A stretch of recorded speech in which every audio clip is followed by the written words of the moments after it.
Hello everybody, the Supreme President King here, and I'm back playing NationStates with my nation of Christos. So, first things first, there are some changes that I have made that I will share with you. So, the first change is that we changed the motto for the country. It is now strength through equality, prosperity, and unity. You can also say it as strength through Ipu. And then the other change I made was that I changed the capital from Auroragon to Von Julia. Von Julia was a state before when we merged with it, but now it has become the capital. So those are all the changes that I've done to Christos. So in today's video, we're going to be talking about the flags of Christos, and the first flag we're going to talk about is the national flag right here. So I have some descriptions right here on how the flag is designed. I will put a smaller flag on screen as we go over these. So first off, the colors. The main flag of Christos is blue, and it represents the favorite color of the king, the monarchy, the skies, and the oceans of Christos. It also represents freedom and justice. And then we have the color green in the flag, and it represents the environment, growth, abundance, agriculture, fertility, and prosperity. Next up, we have some white, and that represents the peace that Christos strives for, defends, and is united for. And it also represents innocence and purity. Then we have the color orange, which represents another favorite color of the king and the land of Christos. It also represents creativity, success, change, determination, health, happiness, and fun. And then we have the color red, which represents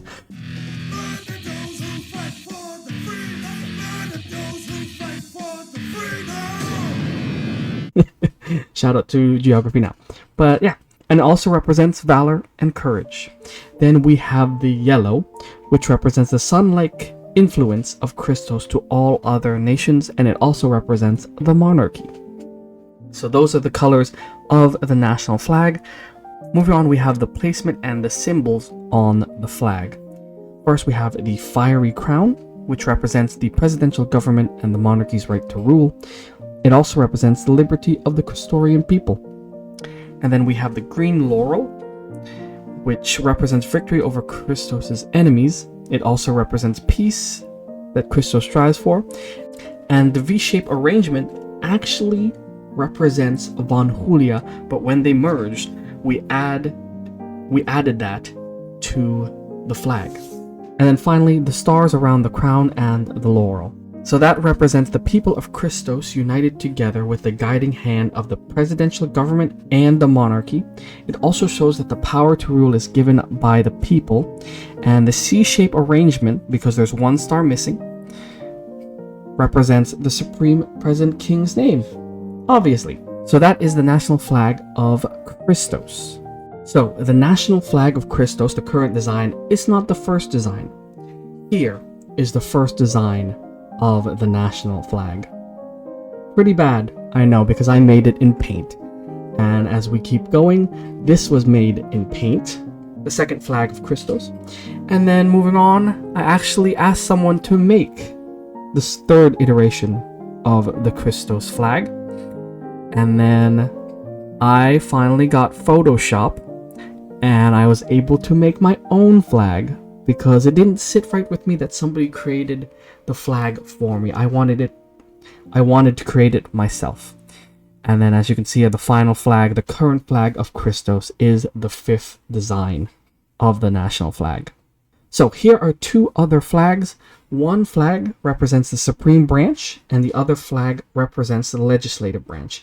Both flags are designs from previous Von Julia flags, which I'll put up on the screen right now. So I took inspiration from those designs and incorporated it into the flags of the two branches, the Supreme Branch and the Legislative Branch. And then finally, we have the state flags. Some of the states don't have flags yet because I haven't made them. So we have the flag of Kronosburg, which is the royal capital. As you can see, it is one of the former designs of the national flag. I decided to adopt it like that. Moving down, we have the flag of Isena, which looks like this, and the flag of Phoenicia, which looks like this. Obviously, Phoenicia had to have a funny looking flag because that's fun is in their name, obviously. And then we have the flag of Novoya right here. And finally, the flag of Von Julia. This is a redesign of a former flag of Von Julia. So you may see some similarities. Alright, so those were the flags of Christos. Now we're going to move on and answer some issues. So the first issue, Lost at Sea. We have 4 choices. Let's see what it's about. The issue. Years have passed since the failed search for the missing yacht Adventurer, which was reported lost with all hands come to an end. Now it has finally been found, locked in pack ice in the ocean around northern Brancaland. Nautical enthusiasts are asking how to prevent this from happening again. Okay, let's see what choices we have. Number 1. Obviously, we need to have all recreational vessels create and submit a travel plan to my office before they leave port, suggests your Maritime Minister, Jazz Rice, as she places a map of coastal Christos on your desk. If they transmit a distress call, we'll send out rescue teams to search for them. They would have to pay a small fee to cover expenses, but it will be worth it for everyone's safety. Okay, next choice. Then we could spend hours looking for them, sarcastically remarks your Technology Minister, Mowgli Zelensky, as he rips up the map and replaces it with a new globe. Equip every vessel with radar and the latest GPS system. We'll monitor them for new tracking stations built all along the coastline, then we can send out rescue teams directly to them. The Coast Guard has been underfunded for years. I'm sure they would appreciate all these fancy new toys. Okay, next choice. Everyone knows that you'll reach the Great Ice Wall if you sail too far, exclaims fervent flat earther Stella Evans while trying to flatten your new globe with a rolling pin. It would be too much hassle either way to track all these boats, especially when the solution is obvious. Ban all recreational boating. If no one sails, no one will get trapped in ice. Obviously. And the final choice. Avast! Ye government knaves have no right to dictate where me and me hearties travel, shouts suspected pirate Edward Teach. Okay, that could be a pirate, who knows? You know, being named after a famous pirate doesn't necessarily make you a pirate, but you're also talking like a pirate, so, you know, we'll just keep going. As he barges into your office and impales the remains of your globe with his cutlass, the cow's revenge shall sail wherever she pleases. Ye land-loving government scallywags must get rid of all restrictions on freedom of navigation in your territorial waters, or you'll be walking the plank. Well, I do not like threats to myself, so I'm not going to choose number 4. Number 3 is a flat earther, so we're not going to believe them. And then we have 1 and 2. So we could have recreational vessels submit a travel plan, or we can outfit every ship with a new radar and new GPS systems. I think the answer is clear. The cheapest option is for other people to do the work and give us their travel plans, than spending money to buy new radars and GPS systems. So we're going to choose number 1. Alright, the talking point is boat straying just meters away from the shore will raise the ire of the Coast Guard. And I forgot, we also funded the Coast Guard, so that's a good thing. Alright, so here are the recent headlines. Go ahead and pause the video here if you want to read them. And then everyone's favorite, statistics. Hooray! Okay, so we move on to the next issue. Alright, summary injustice is the next issue. Here is what it says. An anti-corruption case accusing a constitutional court judge of abusing his power was recently dismissed without trial because the same Constitutional Court judge said that he was too tired to read the case notes. After a week of bad press, the National Ombudsman is demanding that you review the case personally, as it has become a cause célèbre within the legal community. I don't know what that means. But either way, we will try to answer this issue. So we have three choices. First, the system in place is a mockery of justice, beholden to the whims and corruptibility of individual judges, lectures Ombudsman Weena Farmer, who is once again concerned with the plight of the common man. The little guy doesn't have a snowball's chance in hell when one biased judge gets to decide everything. We simply must bring back trial by jury for all criminal cases, or else our legal system will be considered as hopelessly corrupt as Maxitopia's. Okay, choice number 2. Why would we ever trust legal judgment to the untrained and unwashed masses? Asked Justice Aziz Mankiller. Wow, that's an interesting name for a judge. An interesting last name for a judge. Judge Mankiller, or sorry, Justice Mankiller. That's okay. We're gonna move on. Over tea and scones in his tower-shaped house, which appears to be made of ivory. Only the legal elite are sufficiently educated to decide cases properly, especially on such complicated matters as criminal law. Uphold the decision of the Constitutional Court, and let me also sentence those annoying agitators for wasting the court's precious time with this nonsense. Okay, and the final choice, I'll admit it. Unilateral judgment is a flawed system, observes Clotho Cerberus, one of the 3 Cerberus sisters, who is promptly interpreted by her sibling Latius Cerberus. But I also acknowledge my sister's point that citizen juries lack the legal knowledge to make sound judgments.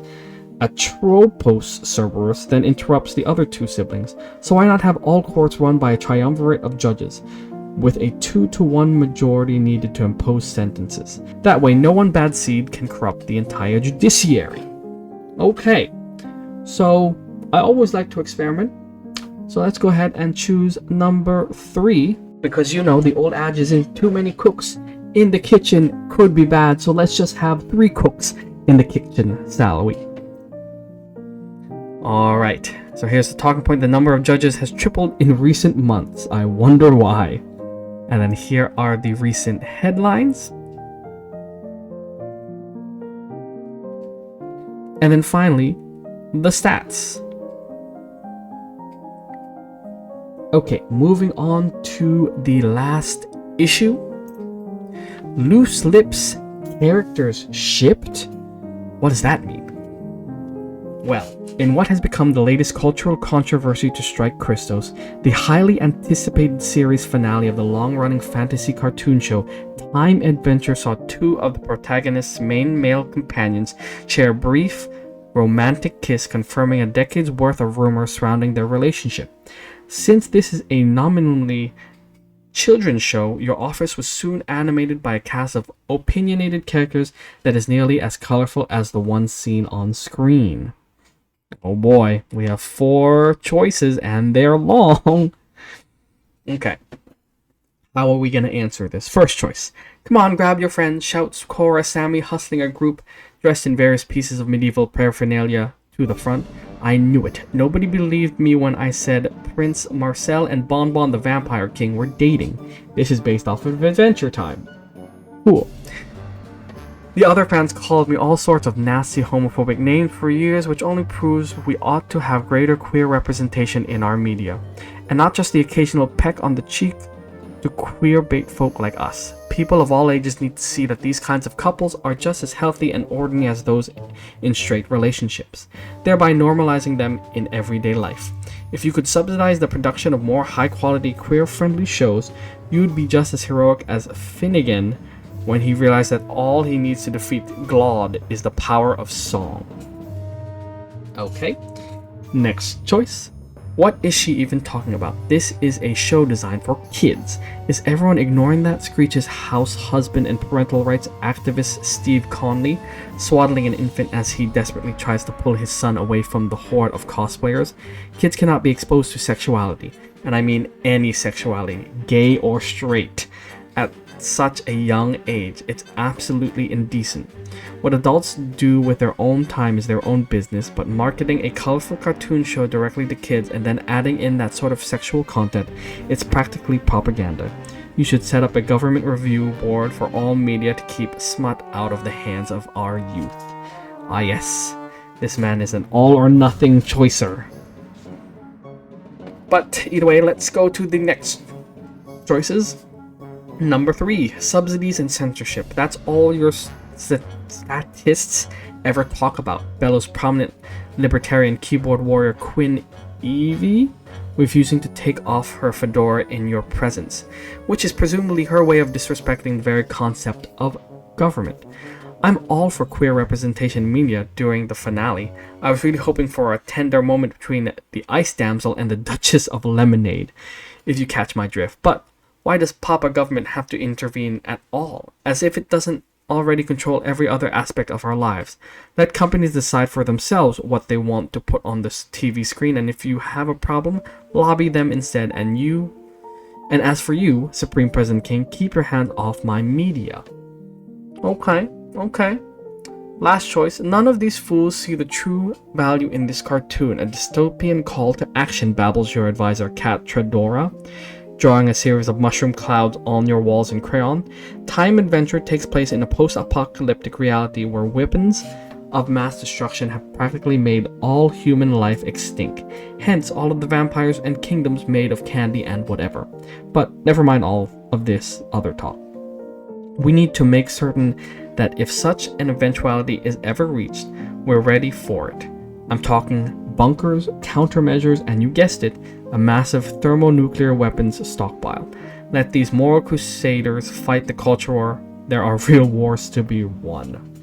Okay, I think I'm gonna choose number 3.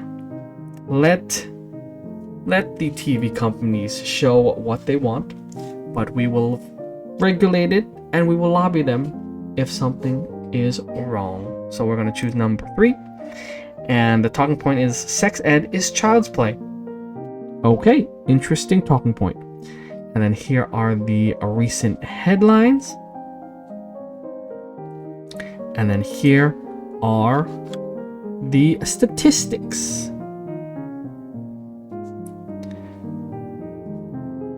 All right, so that is all we're going to be doing for this video. We went over the flags of Christos and we answered some issues. We also went over some big changes that I made as well. But for right now, I'm going to leave this video here. Thanks for watching. I hope you enjoyed the video. If you liked it, hit that like button, subscribe for more awesome content, and I'll see you in the next video. The Supreme President King